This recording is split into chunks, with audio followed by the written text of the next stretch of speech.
Hi hello everyone.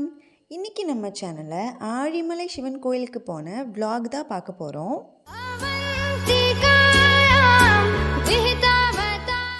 வாங்க வீடியோக்குள்ளே போகலாம்.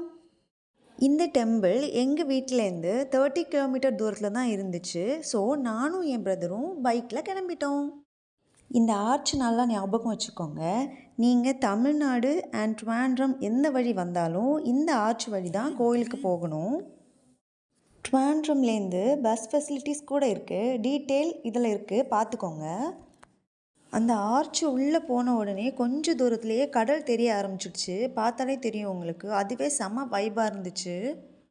அந்த டெம்பிள் பக்கத்துலேயே நிறைய சீவேவ் ரிசார்ட் இருந்துச்சு.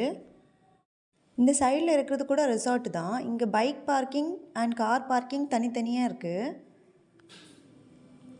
இப்போ கோவிலுக்கு முன்னாடி வந்துட்டோம். கோவில் வந்து நல்ல கலர்ஃபுல்லாக தமிழ்நாடு ஸ்டைலில் கட்டியிருக்காங்க. நாங்கள் அங்கே 4:30க்கே ரீச் ஆகிட்டோம். ஆனால் அவங்க 5 o'clock தான் நட திறக்கும்னு சொல்லிட்டாங்க. சரின்னு நாங்கள் பீச்சுக்கு போயிட்டு வரலான்னு இந்த ரோட்டில் நாங்கள் கீழே இறங்கிட்டோம். இங்கே தான் கார் பார்க்கிங் இருக்குது. போகிற வழியில் இந்த ஆலமரத்தில் நிறைய தொட்டில் கட்டியிருந்தாங்க. நேர்ச்சை வழிபாடு முடிக்கிறதுக்காக இந்த மாதிரி கட்டுவாங்க.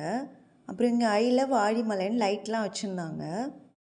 இங்கே பீச் வியூவே செம்மையாக இருந்துச்சு. நீங்களே பாருங்கள்.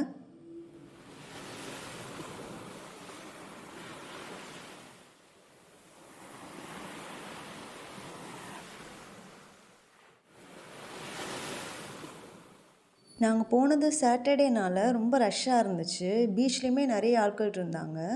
அப்புறம் நாங்களும் போயிட்டு பீச்சில் என்ஜாய் பண்ணோம்.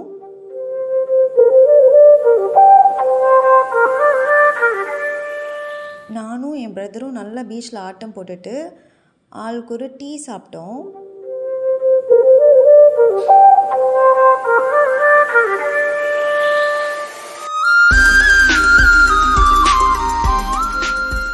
டீயெல்லாம் சாப்பிட்டு முடிக்கிறதுக்கு 6 o'clock ஆயிடுச்சு. சரி சன்செட் பார்த்துட்டு மேலே போகலான்ட்டு பிளான் பண்ணி கீழே கார் பார்க்கிங்கில் சன்செட் பார்க்கலான்னு வந்துட்டோம்.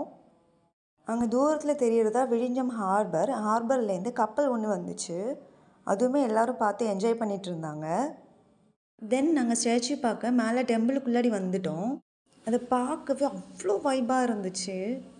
அந்த கடல் சவுண்டுக்கும் அந்த ஸ்டாச்சுவுக்கும் அந்த பக்கத்தில் இருக்க டெம்பிளில் ஒரு சாங் போட்டுக்கிட்டே இருந்தாங்க. அதுக்கும் ஒரு டிவைன் வைப் கொடுத்துச்சு. இதில் சிவபெருமானோட ஒவ்வொரு டீட்டெயிலிங்கும் மைன்யூட்டாக பண்ணியிருந்தாங்க. சிவபெருமானோடைய ஜடாமுடியில் கங்காதேவி சுற்றிக்கிட்டு இருக்கிற மாதிரி போஸ் இருக்கும். அதனால இந்த சிலையோட பேர் கங்காதேஸ்வரன். இந்த சிலையை 2014 செய்ய ஆரம்பிச்சிருக்காங்க. 2020 December 31 தான் பொதுமக்கள் பார்க்குறதுக்காக ஓப்பன் பண்ணியிருக்காங்க. கிட்டத்தட்ட 6 வருஷம் ஆகியிருக்கு. இந்த சிலையை செஞ்சவரோட பேர் PU தேவதத்தன். அவர் வந்து ஆழிமலையில் உள்ளவங்க தான். அவரோட ஃபஸ்ட்டு சிலையே இந்த கங்காதேஸ்வரன் சிலை தான். ஃபுல்லாக காங்கிரீட்டில் மட்டுமே செஞ்சுருக்காங்க. இந்த சிலையோட உயரம் 58 அடி. இந்த சிவபெருமானுக்கு 4 கைகள் இருக்குது. இந்த மாதிரி போஸில் நான் வேறு எங்கேயுமே சிவபெருமான் சிலை பார்த்தது கிடையாது. பக்கத்துலேயே கோயிலும் இருக்குது. அது சிவன் கோயில் தான். அங்கே ஃபோட்டோஸ் வீடியோஸ் எடுக்கக்கூடாதுன்னு சொல்லிட்டாங்க. நீங்கள் மேலே பார்த்தீங்கன்னா பார்க்கடல் கடையிற அந்த போஸ் கூட சிலையாக வச்சுருப்பாங்க. தூரத்துலேருந்து பார்த்தா கூட அவ்வளோ வைபாக இருக்குது அந்த சிலையை பார்க்கும்போது. நாங்கள் அப்புறம் லேட்டாக ஆயிடுச்சுன்னு கிளம்பிட்டோம். ஆனால் அதுக்கப்புறம் தான் நிறைய பீப்புள்ஸ் வர ஆரம்பித்தாங்க. இங்கே கேரளாக்காரங்களை விட அதர் ஸ்டேட்காரங்க நிறைய பேர் இருக்காங்க. நாங்கள் பார்த்துட்டு கிளம்பிட்டோம். நாங்கள் கிளம்பும்போது பார்த்தா ரொம்ப தூரம் வரைக்கும் நிறைய கார்கள் வரிசையில் நின்றுச்சு. லேட் ஆக ஆக நிறைய கூட்டம் வர ஆரம்பிச்சிருச்சு. நாங்கள் இந்த வைபோடையே வீட்டுக்கு கிளம்பிட்டோம். உங்களுக்கு இந்த வீடியோ பிடிச்சிருந்துச்சுன்னா லைக் பண்ணுங்கள், ஷேர் பண்ணுங்கள், என்னோடய சேனலை சப்ஸ்கிரைப் பண்ணுங்கள். இந்த ஸ்டாச்சு பார்க்கணுன்னு உங்களுக்கு இருந்துச்சுன்னா நீங்களும் போய் பாருங்கள். தேங்க்யூ ஃபார் வாட்சிங். நெக்ஸ்ட் வீடியோவில் பார்க்கலாம். பாய்.